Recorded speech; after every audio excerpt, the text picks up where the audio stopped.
छोटे से ब्रेक के बाद एक बार फिर आपका स्वागत है न्यूज 24/7 तक। मैं हूं आपके साथ निशा नामदेव। आइए रुक करते इस वक्त की बड़ी खबर की ओर। गंज बासोदा में वेदांत आश्रम में 1 जनवरी से लेकर 15 जनवरी तक होने वाले श्री राम कथा एवं नवदिवसीय शत चंडी यज्ञ कार्यक्रम को लेकर वेदांत आश्रम में एक पत्रकार वार्ता आयोजित की गई, जिसमें वेदांत आश्रम के संस्थापक श्रीमद गुरु अनंता आनंद द्वाराचार्य स्वामी डॉक्टर रामकमल दास वेदांती ने एक पत्रकार वार्ता आयोजित कर बताया कि 1 जनवरी से लेकर 15 जनवरी तक श्री राम कथा एवं नवदिवसीय शत चंडी यज्ञ कार्यक्रम शुरू हो गया है। वेदांती ने पत्रकारों को संबोधित करते हुए कहा कि आप सभी के माध्यम से मैं आप सभी को नगर के क्षेत्रवासी एवं ग्रामवासियों को सपरिवार इस कार्यक्रम के सभी आयोजित कार्यक्रमों में आमंत्रित करता हूं। राम मंदिर के एक सवाल के जवाब में वेदांती ने कहा कि अयोध्या तो शुरू से ही केंद्र बिंदु रहा है, चाहे वाल्मीकि रामायण से हो या किसी और रामायण में। अयोध्या तो हमारे प्रभु श्री राम जी का जन्मस्थली है, जिस पर संपूर्ण विश्व गौरव का अनुभव करता है। वह अभी तक उपेक्षित भाव में पड़ी थी, जिसकी मां व मर्यादा नहीं थी, पर अब उसे स्थल पर भाव एवं दिव्या मंदिर को निर्माण हो रहा है, जिसमें हमारे प्रभु श्री राम विराजमान होंगे। यह हम सभी सनातनियों को गौरव की और गरिमा की बात है। बैठक में पत्रकार बंधुओं के साथ आश्रम से जुड़े अनेक भक्तगण बड़ी संख्या में मौजूद रहे। देखिए न्यूज 24/7 तक के लिए गंज बासोदा से ओम प्रकाश चौरसिया की रिपोर्ट। बहुत महत्वपूर्ण संदेश है और मैं ये कहना चाहूंगा कि जब कोई चीज अथक प्रयत्न और काफी विघ्नों के बाद में हमें प्राप्त होती है तो हम शायद उसका अच्छे तरह से मूल्यांकन कर पाते हैं। और महात्मा गांधी ने जिन श्री राम का नाम लेकर के संपूर्ण भारत को एक किया और भारत को स्वतंत्रता की ओर आगे बढ़ाया, रघुपति राघव राजा राम पतित पावन सीताराम। हमारा दुर्भाग्य था कि हम उन श्री राम को ही काल्पनिक कोई कह रहा था तो कोई वैचारिक राम को बता रहा था, ऐतिहासिक तक मानने के लिए तैयार नहीं थे।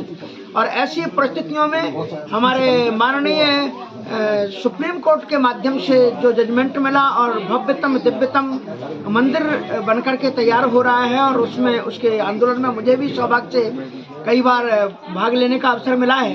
श्री रामचंद्र परमहंस जी महाराज दिगंबर अखाड़े के महंत जो अध्यक्ष थे तत्कालीन, उनका शरीर चले गए और कितने महत्वपूर्ण लोगों ने अपने प्राणों को कुर्बान कर दिया, कितनी युवा पीढ़ी इसमें चली गई।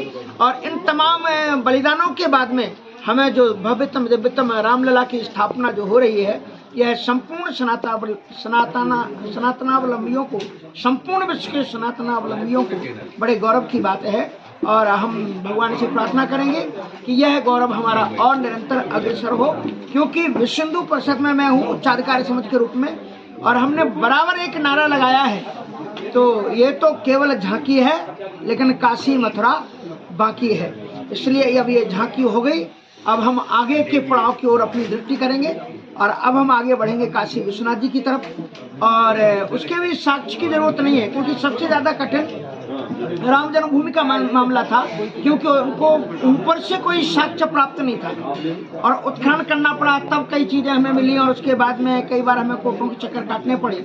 लेकिन चाहे हम काशी विश्वनाथ मंदिर जाएं और चाहे कृष्ण जन्मभूमि जाएं, इनके आज भी अवशिष्ट मंदिरों के रूप में ही परिवर्तित हैं। इसलिए हमें उसमें कोई भी जब एक न्याय का द्वार खुलता है तो अपने पीछे कई द्वारों को खोलता हुआ चला गया है। तो जिस तर्ज पर राम जन्मभूमि मंदिर के मंदिर का निर्माण का कार्य मार्ग प्रशस्त हुआ है, उसी तरह से अब हमें लगता है इसमें कोई संदेह नहीं है।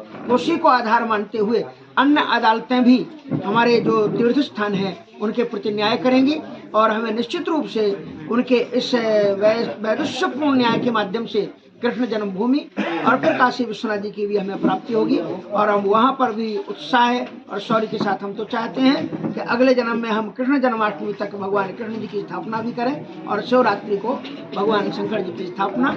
और ये कई आ रहे हैं, तो इन्हीं शब्दों के साथ में बहुत बहुत हर्ष का विषय है कि हम रामलला की स्थापना करने जा रहे हैं 22 जनवरी को।